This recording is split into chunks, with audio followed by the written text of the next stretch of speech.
বন্ধুরা, এর আগে অনুপাত সমানুপাতের 1 থেকে 45 পর্যন্ত প্রশ্নের উত্তর দুটি রকম পদ্ধতিতে কিভাবে সমাধান করবে বলে দিয়েছি। আজকে 46 ও তার পরবর্তী প্রশ্নগুলো উত্তর করব।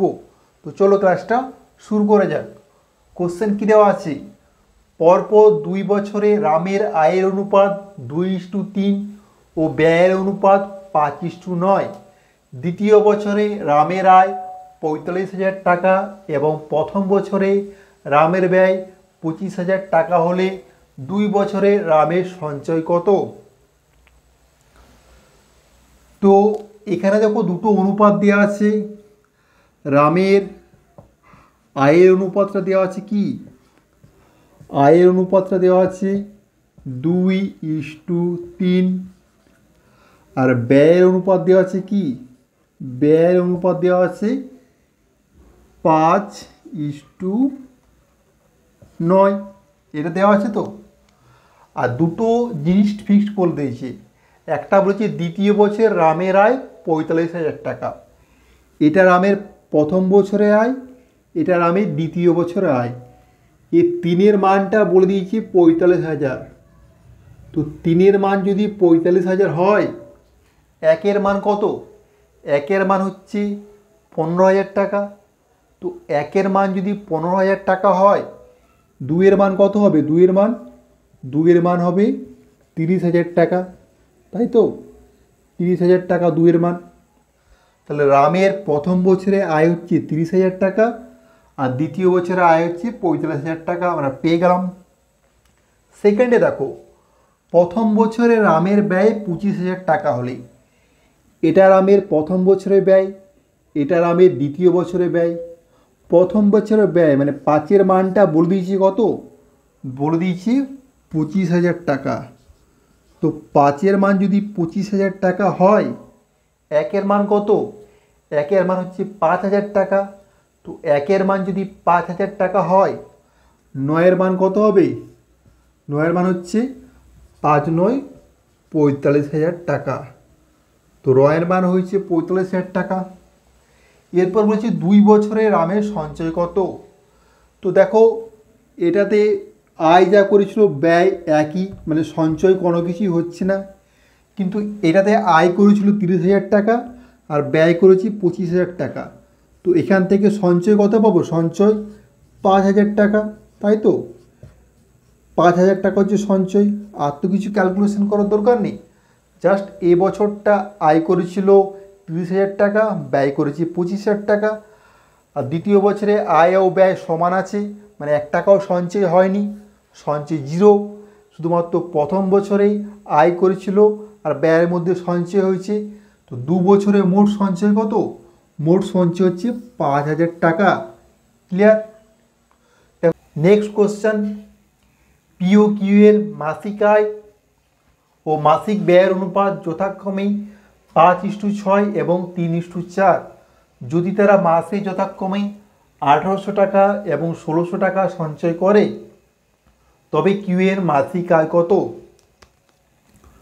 তো পি এর আর কিউ এদের মাসিক আয়ের অনুপাতটা দেওয়া আছে কত?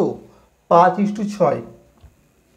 মানে পি এর আয় হচ্ছে 5x টাকা, কিউ এর আয় হচ্ছে 6x টাকা, তাই তো?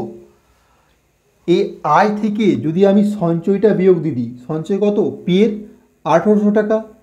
আয় থেকে সঞ্চয়টা বিয়োগ দিচ্ছি, তাহলে কি পাবো? পি এর ব্যয়। সেরকম কিউর আয় থেকে সঞ্চয়টা বিয়োগ দিচ্ছি, সঞ্চয় কত? 1,600 টাকা। এটা পাচ্ছি কিউ এর ব্যয়। অনুপাত করছি পি আর কিউ এর, এটা ব্যয়ের অনুপাত। আর কোশ্চেনে বলেছে পিও কিউর ব্যয়ের অনুপাত কত? 3:4। এটা পি আর কিউ এর ব্যয়ের অনুপাত। তো দুটোকে আমরা সমান হিসাবে লিখতে পারি, তাই তো? এর উপর ক্যালকুলেশন করো।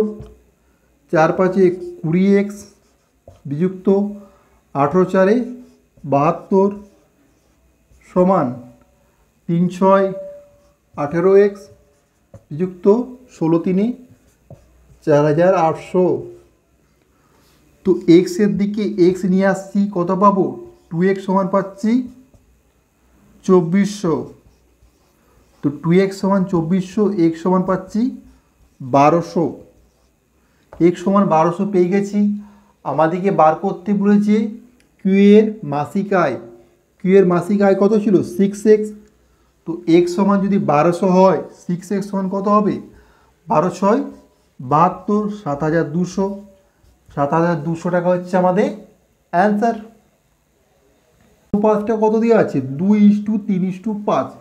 আর পরে প্রতি ক্লাসে 20 জন ছাত্রী বৃদ্ধি পাওয়ার পর অনুপাতটা হয়েছে 4:5:7। তো আমি যে কোনো দুটো নিয়েই ক্যালকুলেশন করতে পারি, ঠিক আছে। তো 3টি ক্লাস বলেছে। তো প্রথম ক্লাসে ছিল 2x, দিয়ে পরে 20 জন বৃদ্ধি পেয়েছে। আর দ্বিতীয় ক্লাসে ছিল 3x, ওই যে 2:3:5 এই অনুপাত থেকে। প্রথম ক্লাসে 2x ছিল, 20 জন বৃদ্ধি পেয়েছে। তৃতীয় ক্লাসে 3x ছিল, 20 জন বৃদ্ধি পেয়েছে। এই অনুপাতটায় বলছে কত? এই অনুপাতটা সমান হচ্ছে এই যে 4:5:7, মানে প্রথম দুটো নিয়েছি, মানে 4 আর 5, তো 4/5। এই ক্যালকুলেশন করলে অ্যান্সার চলে আসবে 10x + 100 সমান কত পাবো? 12x + 80। অতএব 2x সমান 20 পাচ্ছি, x সমান 10 পাচ্ছি। x এর মান 10 পেয়ে গেছি। আমাদেরকে বার করতে বলেছে কি? প্রাথমিকে মোট ছাত্রী সংখ্যা কত ছিল। তো প্রাথমিকে মোট ছাত্রী সংখ্যার অনুপাতটা কত ছিল? 2:3:5, মানে 5 আর 3 8 আর 2 10, মানে প্রাথমিকে মোট ছিল 10x ছাত্রী। 10x ছাত্রী ছিল। তো x এর মান 10, 10কে 10 দিয়ে গুণ করলে 100 জন ছাত্রী ছিল, ঠিক আছে। 100 হচ্ছে আমাদের অ্যান্সার। এটা গেল একটা পদ্ধতি। এই অঙ্কটা x না ধরেও করতে পারবে। কিভাবে? দেখো, প্রথমে অনুপাতটা কত ছিল? 2:3:5, তাই তো? এই অনুপাতে ছিল। পরে যখন 20 জন বৃদ্ধি পেয়েছে, এটা প্রথমে, আর পরে যখন 20 জন বৃদ্ধি পেয়েছে, 20 জন বৃদ্ধি পাওয়ার পর অনুপাতটা হচ্ছে 4:5:7, তাই তো? 20 জন বৃদ্ধি পাওয়ার পর এই অনুপাত হয়েছে। 2 থেকে 4 বেড়েছে, 3 থেকে 5 বেড়েছে, 5 থেকে 7 বেড়েছে। দেখো প্রত্যেকটি 2 2 করে বৃদ্ধি পেয়েছে। তো এটা থেকে আমরা সহজে কি সিদ্ধান্তে আসতে পারি? যে অনুপাতে 2 বৃদ্ধি মানেই হচ্ছে কি? অনুপাতে 2 বৃদ্ধি মানে হচ্ছে 20 জন ছাত্রী বৃদ্ধি, 20 জন ছাত্রী। তো অনুপাতের 2 মানে যদি 20 হয়, 1 মানে কত হবে? 10 জন। তাহলে 1 মানে যদি 10 হয়, মোট কত ছিল? 5 আর 3 8 আর 2 10, তো অনুপাতের 10 সমান কত? 100 জন, তাই তো? এভাবে তোমরা করতে পারো। তো এটা থেকে তোমাদের একটা ধারণা আসতে পারে যে আগের অঙ্কগুলো এভাবে কেন করলাম না। তো তার একটা কারণ আছে। দেখো, আগের অঙ্কটাগুলোতে আয় ও ব্যয়টা বিভিন্ন রকম ছিল, সঞ্চয়টাও বিভিন্ন রকম ছিল, কোনো ফিক্সড সঞ্চয় ছিল না। যদি সঞ্চয়ের পরিমাণটা একই থাকতো বা আয়টা বা ব্যয়টা যদি একই থাকতো, সেক্ষেত্রে আমরা এই ট্রিক্সটা কাজে লাগাবো। কিন্তু যদি একই না থাকে, তখন কিন্তু এই ট্রিক্সটা কাজে লাগাবো না। ক্লিয়ার হয়ে গেল? দেখবে 45-এর অঙ্কটায় কিন্তু এই ট্রিক্সটা কাজে লাগিয়েছি, কারণ সেক্ষেত্রে সঞ্চয়টা ফিক্সড ছিল, সঞ্চয়টাই ছিল 1000 টাকা, তার জন্য আমরা কাজে লাগিয়েছি। এক্ষেত্রে দেখো, প্রত্যেক ক্লাসে 20 জন করে ছাত্রী বৃদ্ধি পেয়েছে, মানে বৃদ্ধির পরিমাণটা একই আছে। তো যখন বৃদ্ধির পরিমাণটা বা টাকার পরিমাণটা একই থাকবে, সেক্ষেত্রে আমরা এই ট্রিক্সটা কাজে লাগাতে পারবো, নচেৎ কিন্তু লাগাবো না। ক্লিয়ার? তো এই অঙ্কগুলো দেওয়া হয় যাতে তোমরা ট্রিক্স ইউজ করে অঙ্কটা করতে পারো। এই অঙ্কটা যদি এক্স ধরে করতে যাই, অনেকটা বড় হয়ে যাবে। তো ট্রিক্স ধরে কীভাবে করবে সেটা পরে বলবো, তার আগে এক্স ধরে শিখে রাখো বেসিকের জন্য। তো এ বি সি আয়ের অনুপাতটা কী দেওয়া আছে? 7:9:12 মানে 7x, বি এর 9x আর সি এর 12x। আর ব্যয়টা কি হবে? ব্যয়টা হবে আলাদা ধরতে হবে 8y, 9y আর 15y। এরপর আমরা কি জানি, এর আয় থেকে যদি ব্যয়টা বিয়োগ দিয়ে দিই কী পাবো? এর সঞ্চয় পাবো, তাই তো? এর সঞ্চয় পাবো আয় থেকে ব্যয়টা বিয়োগ দিলে। এ সঞ্চয়টা কি বলে দেওয়া আছে? এ তার আয়ের 1/4 অংশ সঞ্চয় করে।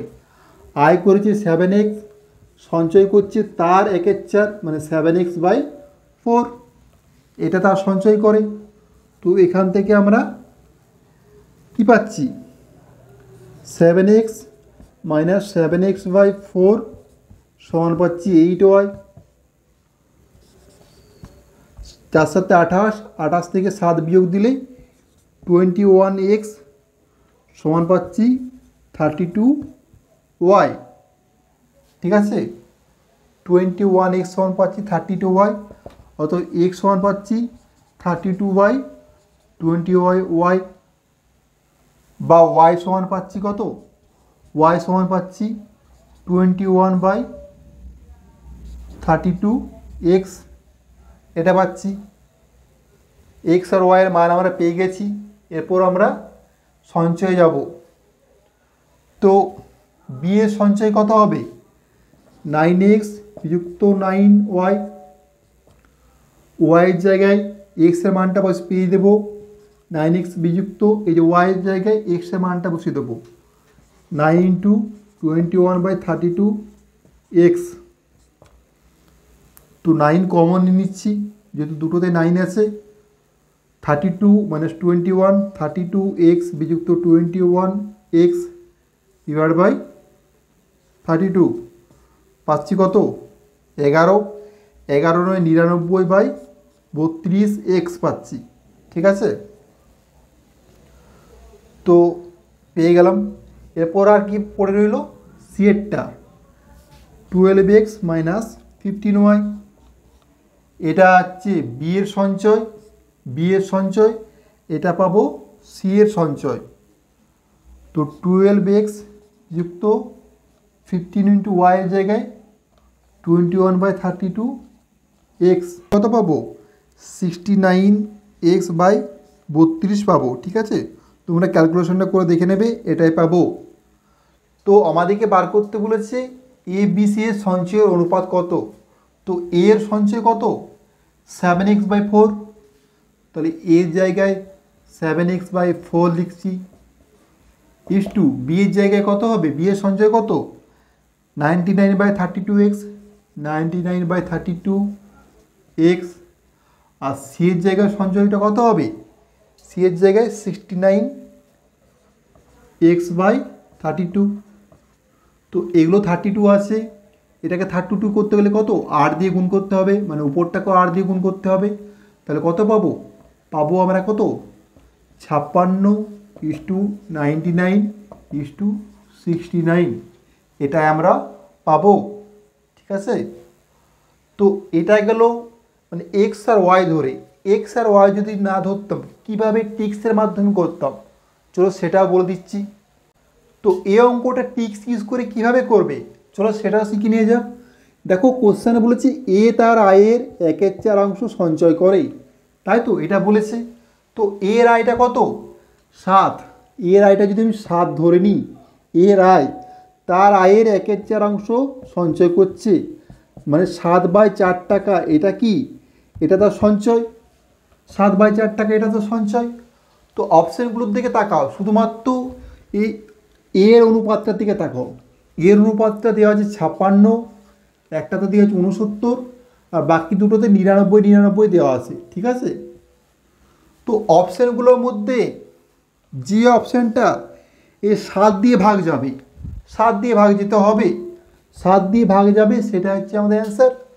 তো 7 দিয়ে কোনটা ভাগ যাবে? এটা ভাগ যাবে, এটা যাবে না, এটাও যাবে না, এটাও যাবে না। তো অপশান দেখে আমরা খুব সহজেই বলতে পারবো option A is the correct answer. দেখো 56 ÷ 7 বাই 4 যদি করি, 4টা উপরে চলে যাবে, 56/7 গুণিত 4, 7 8টে, তাই না? এভাবে ভাগ যেতে হবে। তো যদি না ভাগ যায় অনুপাতটা তো ওইভাবে পূর্ণ সংখ্যা আসবে না, তার জন্য অবশ্যই ভাগ যেতে হবে। তার জন্য এই অঙ্কগুলো টিক্স ইউজ করে করার জন্যই দেওয়া হয়। তো আমাদের এ দ্বারা এর 1/4 অংশ সঞ্চয় করো, ওখানেই তো অ্যান্সারটা লুকিয়ে আছে, তাই না? তো অপশান দেখে তোমরা খুব সহজেই বলতে পারবে option A is the correct answer. এই জন্য আমি তোমাদেরকে প্রথম ক্লাসে বলেছিলাম যে এই টাইপের অঙ্কগুলো, অনুপাত সমানুপাতের অঙ্কগুলো অপশান ধরে করলে মুখে মুখেই করতে পারবে, অত বেশি ক্যালকুলেশন করার কোনো প্রয়োজনই নেই। কোশ্চেন কি বলছে? শ্যাম ও যদুর অর্থের অনুপাত 7:17। শ্যাম আর যদু অর্থের অনুপাত 7:17। নেক্সট বলছে যদু ও রাকেশের অর্থের অনুপাত 7:17। যদু ও রাকেশের অর্থের অনুপাত কত? 7:17। শ্যামের 490 টাকা থাকলে রাকেশের টাকার পরিমাণ কত? শ্যামের টাকাটা দেওয়া আছে, রাকেশের টাকাটা বার করতে বলেছে। তো এরকম যদি থাকে অনুপাতটা কীভাবে বার করবে বলে দিয়েছি। এই ফাঁকা জায়গাটা কত বসবে? আগে কত আছে? 17 আছে, মানে এখানেও 17 বসবে। এই ফাঁকা জায়গাটা কত বসবে? পরে 7 আছে, মানে এখানেও 7 বসবে। এরপর গুণ করো, 7 7 49 ইস্টু 7 7 49 9, 7 1 7 11, 119, 17 17 289, তাই তো? কি বলেছে? শ্যামের 490 টাকা থাকলে, মানে 49-এর মানই হচ্ছে 490। তো 49 থেকে 490 গেছে, মানে কি 10 দিয়ে গুণ করেছি, তাই তো? তো রাকেশের টাকাটাকেও 10 দিয়ে গুণ করতে হবে। তো 10 দিয়ে গুণ করলে কত হবে? 2890। এটা হচ্ছে রাকেশের টাকা। আর যদি বার করতে বলতো যদুর টাকা, এটাকেও তো সে 10 দিয়ে গুণ করতে, মানে 1190 টাকা, তাই তো? তো আমাদের রাকেশের টাকা বার করতে বলেছে, 2890 হচ্ছে আমাদের অ্যান্সার। নেক্সট কোশ্চেন, 86,700 টাকা পি কিউ আর এর মধ্যে এমন ভাগে ভাগ করা হলো যাতে পি 1 টাকা পেলে কিউ পায় 90 পয়সা। মানে পি যদি 1 টাকা পায়, কিউ পাচ্ছে 90 পয়সা, আর কিউ যদি 1 টাকা পায়, আর পায় 110 পয়সা। তো আমাদেরকে সবসময় একই এককে সবগুলোকে নিয়ে যেতে হবে। টাকা পয়সা আছে, মানে সবগুলোকে আমরা পয়সায় নিয়ে যাব। তো পি 1 টাকা পেলে, মানে 1 টাকা মানে হচ্ছে 100 পয়সা। পি 1 টাকা পেলে কিউ পাই 90 পয়সা। নেক্সটে কি বলেছে? কিউ 1 টাকা পেলে, কিউ 1 টাকা মানে 100 পয়সা, আর পাই কত? আর পাই 110 পয়সা। এই ফাঁকা জায়গাটা কত বসবে? আগে 90 আছে, মানে 90 বসবে। এই ফাঁকা জায়গাটা কত বসবে? পরে 100 আছে, মানে এখানে 100 বসবে। এরপর গুণ করো, 1 পিঠে 1 2 3 4, 4টা 0, 10 9 90, 2টো 0, 11 9 99, 2টো 0। তো অনুপাত করছি, আমরা শূন্যগুলোকে ক্যান্সেল করে দেবো 2টো করে। তো পাচ্ছি কত? 100:90:99, এটা পাচ্ছি। আমাদেরকে বার করতে বলেছে কি? কিউ এর অর্থের পরিমাণ কত? কিউ মানে 90 এর মান বার করতে বলেছে। তো 90 এর মান হবে 90 ডিভাইড বাই 100 যুক্ত 90 যুক্ত 99, তিনটি যোগ করলে কত হবে?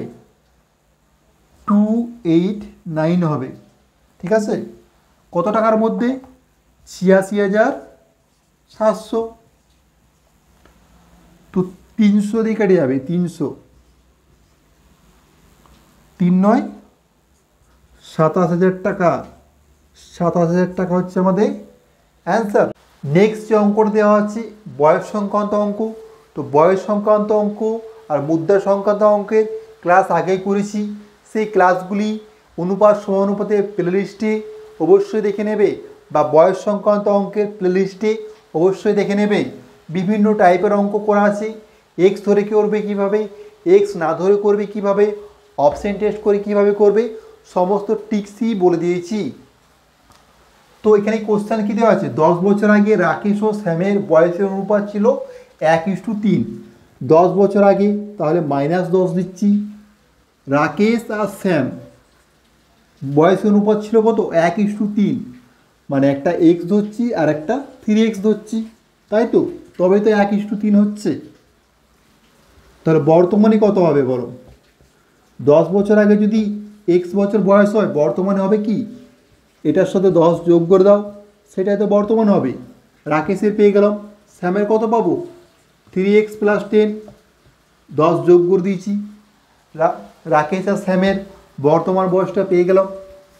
এরপর বলেছে 5 বছর পর, তাহলে +5, 5 বছর পর আর 10 বছর আগে, ঠিক আছে, তা -10 দিয়েছি। তো 5 বছর পর হলে কী হবে, এটার সাথে আরও 5 যোগ হবে, মানে x যুক্ত 15, আর 5 যোগ বলে কত, 3x যুক্ত 15, 5 যোগ করে দিলাম বর্তমানের সাথে 5 যোগ করে দিলাম।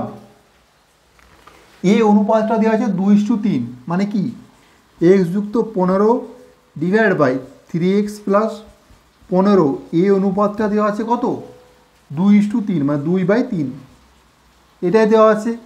5 বছর পরে অনুপাত, এটা 5 বছরের পরে অনুপাত পেলাম, আর কোশ্চেনে এই অনুপাতটা দেওয়া আছে। তো এখান থেকে আমরা এক্সের মান পেয়ে দেবো 3x + 15 × 3 = 45 সমান 6x + 30।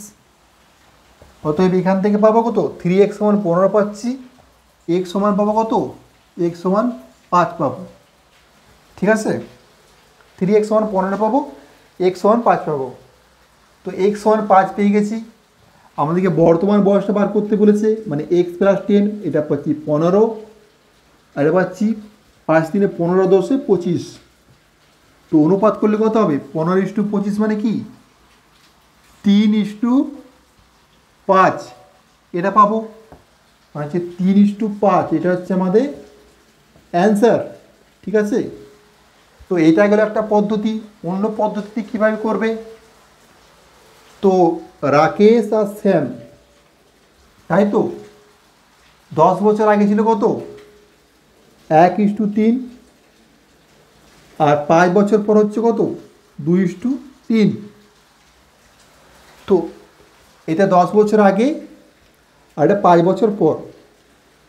তো এই অনুপাতটা দেখো, পার্থক্যটা কত আছে, 2 আছে, আর এটা পার্থক্যটা 1 আছে। তো এই টাইপের অঙ্কগুলোর ক্ষেত্রে পার্থক্যটাও সমান করে নেবে। এখানে যেহেতু 2 পার্থক্য আছে, এখানেও 2 পার্থক্য করতে হবে, মানে এটাকে 2 দিয়ে গুণ করো, কত পাবে, 4:6 পেয়ে গেলাম। তো 1 থেকে 4 যাচ্ছে, মানে 3 বৃদ্ধি পেয়েছে, 3 থেকে 6 যাচ্ছে, মানে 3 বৃদ্ধি পেয়েছে, মানে বৃদ্ধিটা একই পরিমাণ হয়েছে। তাহলে কি, এই 3-এর মানই 3 বৃদ্ধি পেয়েছে, মানে কি, আগে 10 বছর আর পরে 5 বছর, টোটাল 15 বছর বৃদ্ধি পেয়েছে, মানে অনুপাতে 3 সমান হচ্ছে 15 বছর। তাহলে অনুপাতের 1 সমান কত, 5 বছর, তাই তো, অনুপাতের 3 সমান 15 বছর, অনুপাতের 1 সমান 5 বছর। আমাদের বার করতে বলেছে বর্তমান বয়স কত।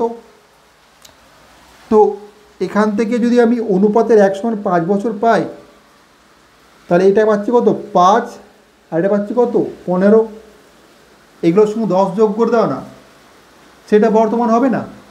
তো 10 থেকে 15, আর এটার সঙ্গে 10 যোগ করলে 25, 15:25, এটা তো 10 বছর আগে ছিল, তো বর্তমানে কত হবে, 10 যোগ করে দিলাম, 5 থেকে 10 যোগ করলে 15 হয়, আর 15 থেকে 10 যোগ করলে 25 হয়।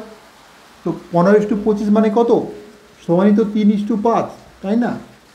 তো এবার নেক্সট কোশ্চেন, 2 মহিলার বর্তমান বয়সের অনুপাত 5:7।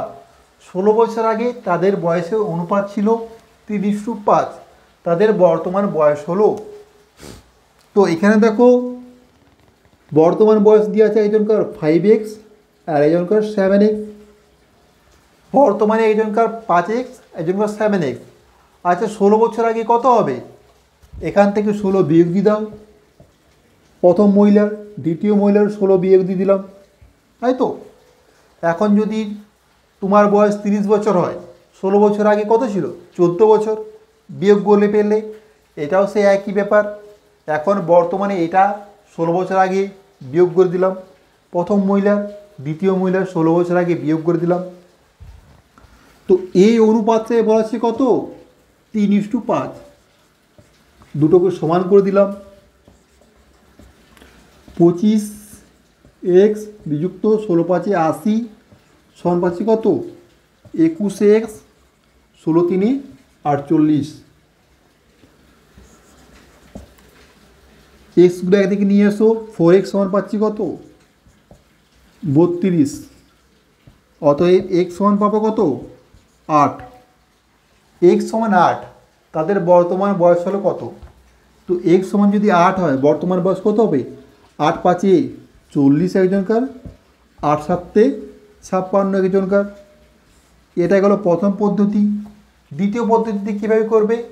বর্তমান অনুপাত দেওয়া আছে 5:7 বর্তমানে, তাই তো।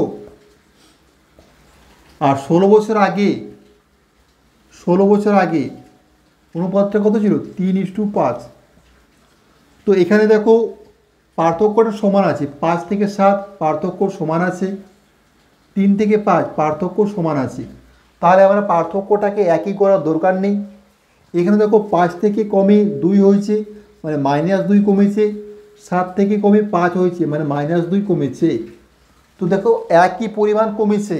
যখনই একই পরিমাণ কমবে, তাহলে আমরা কি লিখতে পারি? অনুপাতে 2 মানে কি? 16 বছর। -2 কমেছে মানে তো -16 বছর আগে। তো অনুপাতে 2 মানে হচ্ছে 16 বছর। অনুপাতে 2 মানে যদি 16 বছর হয়, 1 মানে কত হবে? 8 বছর। তো 1 মানে যদি 8 বছর হয়, 5-এর মান কত? 8 5 40, আর 7-এর মান কত? 8 7 56। মানে বর্তমান বয়স হবে 40 বছর আর 56 বছর। তো তোমরা কি এই দুটো পদ্ধতিতে করবে? দেখো এর থেকেও সহজ ট্রিক্স আমি তোমাদেরকে বলে দিচ্ছি কীভাবে। 3 নম্বর পদ্ধতি, জাস্ট অপশানগুলোর দিকে তাকাও।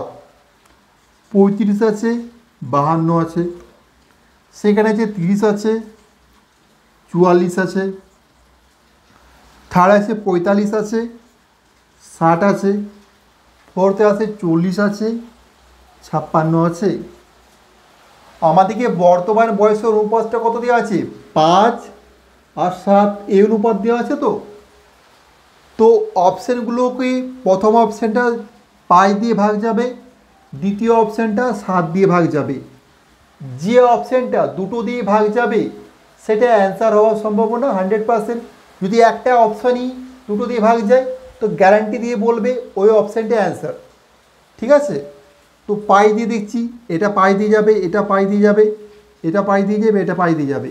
এরপর 7 দিয়ে দেখো, 7 দিয়ে এটা যাবে না, 7 দিয়ে এটা যাবে না, 7 দিয়ে এটা যাবে না, 7 দিয়ে শুধুমাত্র এটা যাবে। তো অপশানগুলোর দিকে তাকাও, দুটো, একটাকে পাই দিয়ে একটাকে 7 দিয়ে, শুধুমাত্র একটা অপশানই গেছে। তো চোখ বন্ধ করে অ্যান্সার লাগবে, option D is the correct answer. ঠিক আছে? কোনো ক্যালকুলেশন করার দরকারই নেই। যদি একটা অপশানই দুটো দিয়ে ভাগ যায়, যদি দুটো অপশান যেত সেক্ষেত্রে তোমাদের ক্যালকুলেশন করতে হতো। কিন্তু যদি একটা অপশানই কখনো যায়, চোখ বন্ধ করে অ্যান্সার লাগবে, সেটা অ্যান্সার। তো এখানে দেখো পি কিউ আর এই অনুপাতটা কত দেওয়া আছে? 2:3:4 এটা দেওয়া আছে। তো আমাদেরকে বার করতে বলেছে কি, আর কত টাকা পাবে? তো আর কত টাকা পাবে? 4। 4 ডিভাইড বাই কত?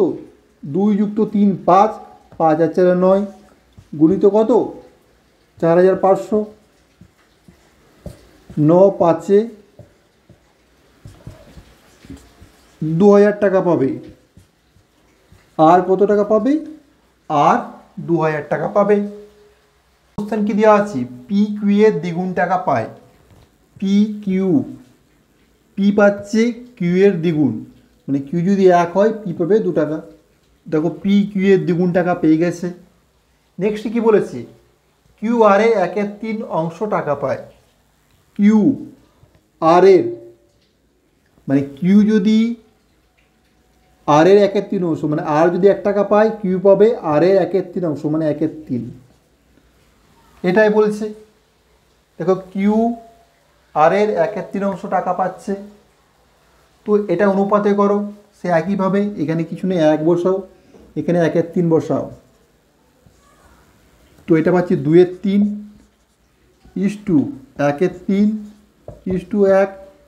নিচে 3 আছে মানে কি সবগুলোকে 3 দিয়ে গুণ করব, তো 3 দিয়ে গুণ করলে 3টা ক্যান্সেল হয়ে যাবে, 2:1:3 পাবো, তাই তো। এটাকেও 3 দিয়ে গুণ করেছি, এটাকেও 3 দিয়ে গুণ করেছি, এটাকেও 3 দিয়ে গুণ করেছি, এই 3গুলো কেটে যাবে, 1 3 3, এটাই হয়েছে। এরপর বার করতে বলেছি কি 3000 টাকার মধ্যে পি কত টাকা পাবে। তো পি এর অনুপাতের হারটা কত, 2 টাকা পাচ্ছে কত টাকার মধ্যে, 3 4 5 6 6 টাকার মধ্যে, 2 টাকা পাচ্ছে 6 টাকার মধ্যে। আর মোট টাকা কত আছে, মোট টাকা আছে কত 3000 টাকা। 3000 টাকার মধ্যে ক টাকা পাবে, 6 500, 500 দুগুনি 1000 টাকা। তাহলে পি কত টাকা পাবে, পি 1000 টাকা পাবে। ক্লিয়ার? তো ক্লাসটি ভালো লাগলে লাইক কমেন্ট শেয়ার অবশ্যই করো, আর তোমরা যারা চ্যানেলটি সাবস্ক্রাইব করোনি অবশ্যই সাবস্ক্রাইব করে দেবে।